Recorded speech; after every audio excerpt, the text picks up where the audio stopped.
Here's how your elbows play a huge role in your hitting ability.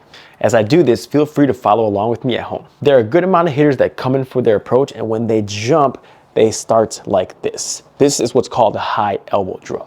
The elbow is higher than the shoulder, pretty much by the ears. Here's what I want you to try. I want you to have your feet pointing forward.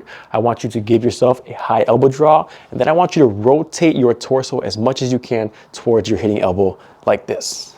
Keep going until you feel discomfort or until you can't go anymore. Now I want you to drop your arms down, lift your elbows up to shoulder level, and then do the same thing.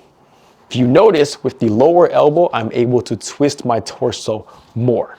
Now, why is that important? There's something called shoulder-hip separation, and I'm gonna break it down for you right now. So when I'm talking about shoulder-hip separation, I'm talking about the hitting shoulder and the opposite hip. So if my hitting shoulder is here, opposite hip is here. This is not exact measurements, but let's say we got about 29 inches here.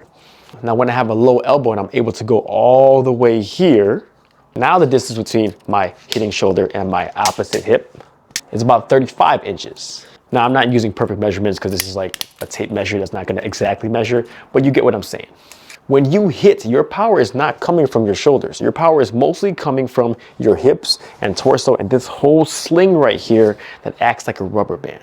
If you think of this sling right here as a rubber band, something that is 29 inches from here or something that is 35 inches from here, which rubber band is going to produce more power when you spread it out?